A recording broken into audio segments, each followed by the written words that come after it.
Hello मेरे प्यारे बच्चों, welcome all of you in YouTube video of सरकार क्लासेस। बच्चों, आप सभी का स्वागत है सरकार क्लासेस के यूट्यूब चैनल में।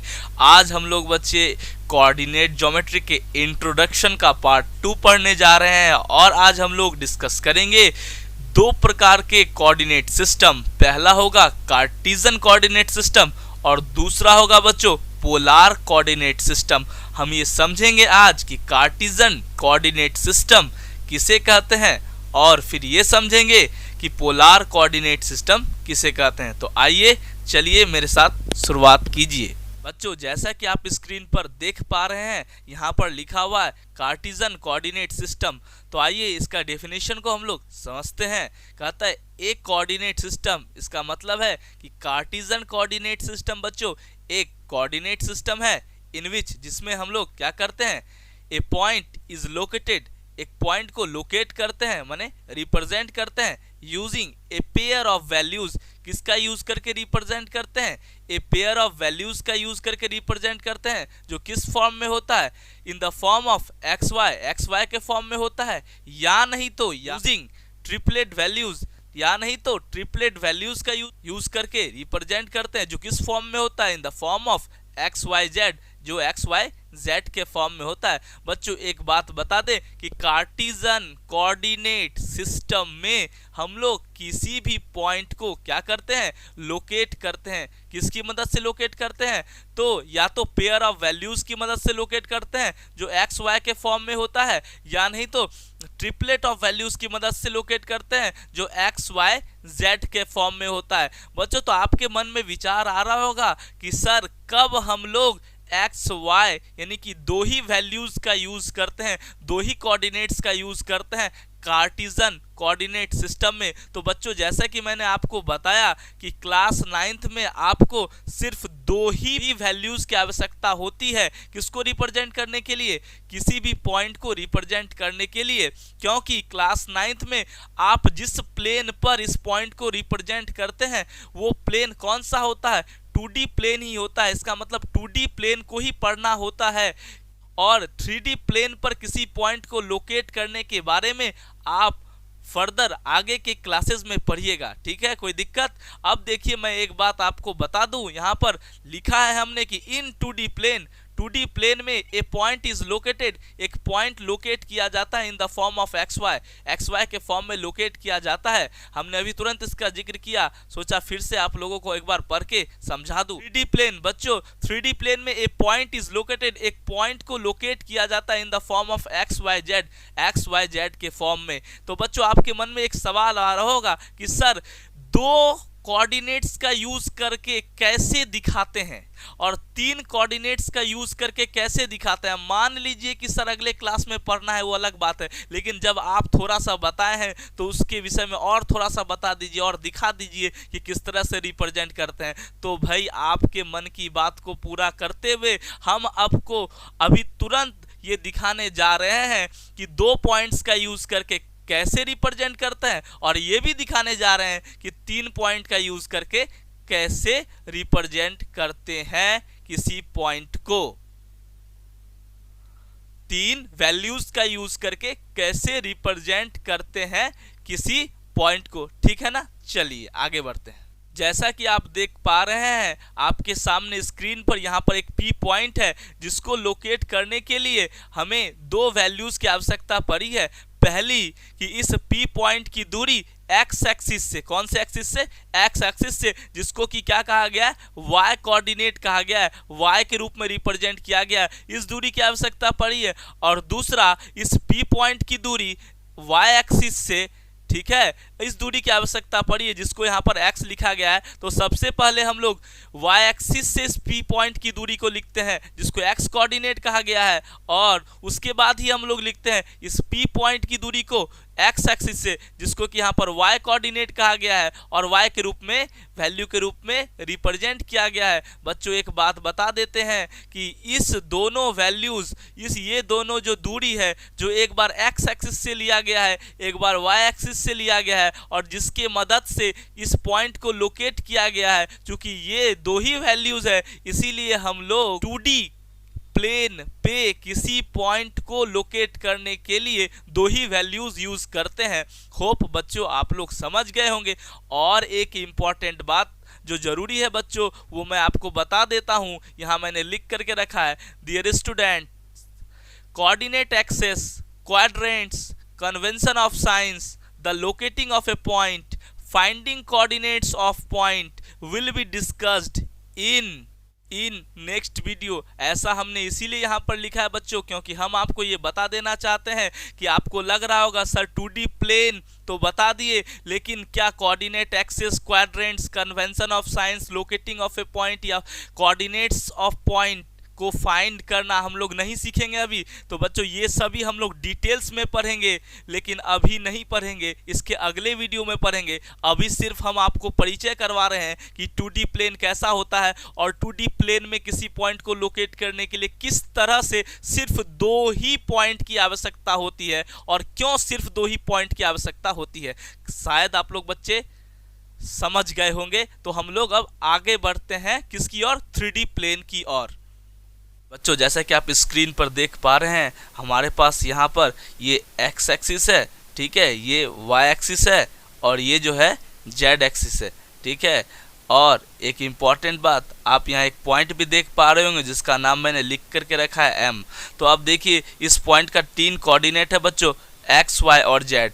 तो मैंने आपको कहा था कि हम लोग इस बात पर चर्चा करेंगे कि किसी भी पॉइंट का 3D प्लेन में क्यों 3 कोऑर्डिनेट्स होता है। तो बच्चों यहाँ जो सबसे पहला है एक्स कोऑर्डिनेट आप देख पा रहे हैं, ये एक्स कोऑर्डिनेट बतलाता है कि ये जो पॉइंट है वो वाई एक्सिस से कितना दूर है। इसका मतलब ये दूरी आपका एक्स कोऑर्डिनेट है, ये दूरी आपका एक्स कोऑर्डिनेट है, ठीक है। तो ये दूरी यहाँ एक्स है और यहाँ भी क्या होगा, एक्स होगा और यहाँ भी क्या होगा बच्चों, ये दूरी एक्स ही होगा, यहाँ ये दूरी एक्स है, ठीक है।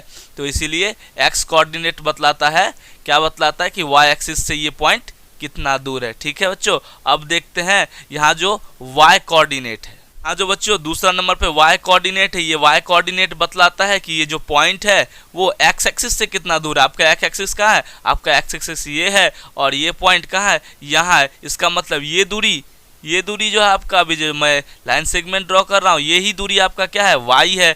यही दूरी आपको बतलाता है कि ये पॉइंट एक्स एक्सिस से कितना दूर है। तो बच्चों इसका वैल्यू यहाँ पर नीचे दिया हुआ है वाई। इसका मतलब है कि वाई कोऑर्डिनेट कहाँ से आ गया, वाई कोऑर्डिनेट आया कि ये पॉइंट एक्स एक्सिस से जितना दूर है वही वैल्यू जो है वाई कोऑर्डिनेट है। समझ गए बच्चों। अब हमारा तीसरा कोऑर्डिनेट है बच्चों जेड कोऑर्डिनेट, ठीक है। और तो आपके मन में ये पहले डाउट उठ रहा होगा कि इस कोऑर्डिनेट का वैल्यू जेड क्यों है, या फिर तीसरा कोऑर्डिनेट आपका ये जेड क्यों है। तो बच्चे जेड कोऑर्डिनेट ये बतलाता है कि इस पॉइंट की ऊंचाई क्या है, इस पॉइंट की ऊंचाई क्या है, इस पॉइंट का हाइट क्या है। इसका मतलब ये जो है बेस से कितना ऊंचा है। तो देखिए बच्चों ये जो हाइट आपके सामने यहाँ एक्स एक्सिस जेड एक्सिस के रूप में दिख रही है, ये कितना ऊंचा है, कितना उसका वैल्यू दिया हुआ है, कितना है, जेड दिया हुआ है। या फिर यहाँ भी सेम वैल्यू आप देख सकते हैं, यहाँ जेड लिखा हुआ है। इसका मतलब है कि इसका जो तीसरा कोऑर्डिनेट होगा वो क्या होगा बच्चों, वो होगा इसका हाइट, यानी कि ये जेड जो लिखा हुआ है पहले से वही होगा। इस तरह से किसी भी पॉइंट का 3D प्लेन में 3 कोऑर्डिनेट्स होते हैं, क्योंकि उस पॉइंट की दूरी हम लोग कितने तरह से निकालते हैं, 3 तरह से, यानी 3 एक्सिस से निकालते हैं, ठीक है ना बच्चों, समझ गए। बच्चों हमारा जो अगला कोऑर्डिनेट सिस्टम है वो है पोलार कोऑर्डिनेट सिस्टम, जिसके विषय में हम लोग अब पढ़ने जा रहे हैं। तो आइए हम लोग इसके डेफिनेशन को समझते हैं। बच्चों पोलार कोऑर्डिनेट सिस्टम जो है ऐसा कोऑर्डिनेट सिस्टम है जिसमें हम लोग क्या करते हैं, किसी पॉइंट को लोकेट करते हैं या फिर रिप्रेजेंट करते हैं। तो इसीलिए हमने लिखा है कि ये coordinate system in which A point is represented, एक पॉइंट को रिप्रेजेंट किया जाता है यूजिंग एंगल, एंगल के द्वारा रिप्रेजेंट किया जाता है। बहुत ही इंपॉर्टेंट बात है इसको समझने के लिए कि इसमें हम लोग एंगल का यूज करते हैं एंड आर का यूज करते हैं। आर क्या है यहाँ पर, आर है the length of line segment, line segment का लेंथ है आर, ठीक है ना, जो किससे जुड़ा रहता है, joining to the origin to the point, joining the origin to the point, इसका मतलब है ऑरिजिन से लेकर के किससे जुड़ा रहता है, पॉइंट तक जुड़ा रहता है। उस लाइन सेगमेंट की लंबाई और एंगल से हम लोग जब किसी भी पॉइंट को लोकेट करते हैं तो वो कौन सा कोऑर्डिनेट सिस्टम कहलाएगा, पोलर कोऑर्डिनेट सिस्टम। मुझे मालूम है बच्चों कि आप लोग के मन में अभी भी ये डाउट चल रहा होगा कि सर ये एंगल और ये लेंथ जो है डेफिनेशन वाइज तो सर समझे कि ठीक है, इस दोनों से ही हम लोग किसी पॉइंट को रिप्रेजेंट करते हैं, लेकिन यदि डायग्राम में आप समझा देते तो बहुत बेहतर होता। तो आइए हम लोग इस डायग्राम में समझते हैं। आपके सामने एक डायग्राम यहाँ पर है और जो डायग्राम है उसमें से जो OL आप देख रहे हैं बच्चों वो एक एक्सिस है। वो कोई भी एक्सिस हो सकता है, आपकी ज़रूरत के हिसाब से या आपके दिए गए सवाल के अनुसार वो एक्स एक्सिस भी हो सकता है, वाई एक्सिस भी हो सकता है और जेड एक्सिस भी हो सकता है। लेकिन सबसे इंपॉर्टेंट बात है एक एक्सिस तो होना जरूरी है।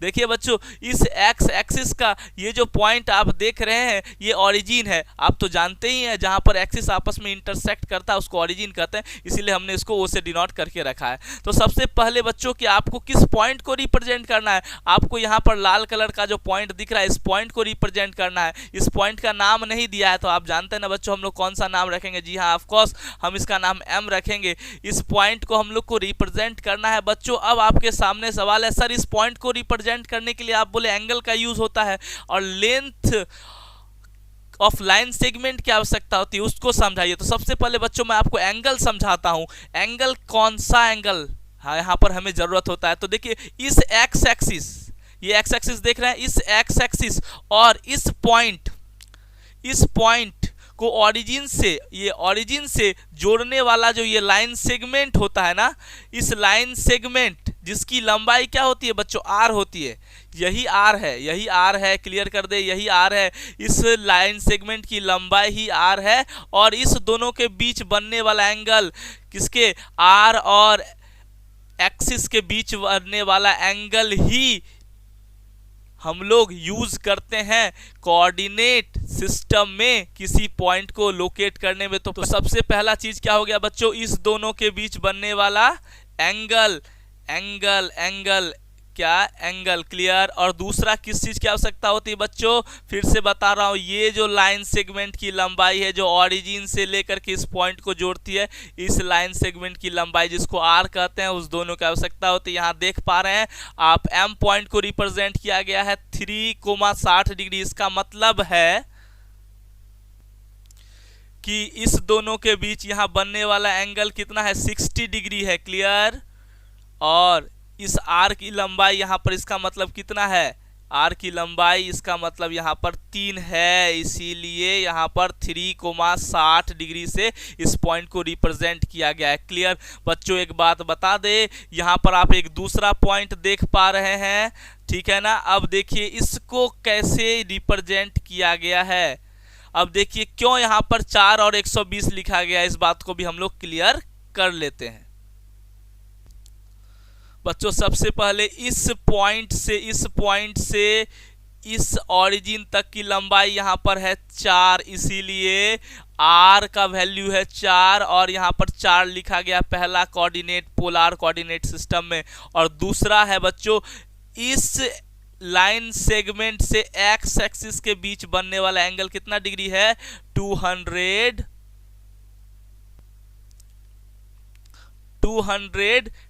डिग्री है बच्चों। कितना डिग्री है, 210 डिग्री, इसीलिए इसका दूसरा कोऑर्डिनेट है 210। तो आप लोग समझ गए होंगे बच्चे कि पोलर कोऑर्डिनेट सिस्टम में हमको आर और एंगल की आवश्यकता पड़ती है किसी पॉइंट को रिप्रेजेंट करने के लिए। बच्चे एक बात क्लियर कर दे कि अगले वीडियो में हम लोग कार्टिजन कोऑर्डिनेट सिस्टम को डिटेल में पढ़ेंगे। Stay tuned and stay connected to us. Have a good day.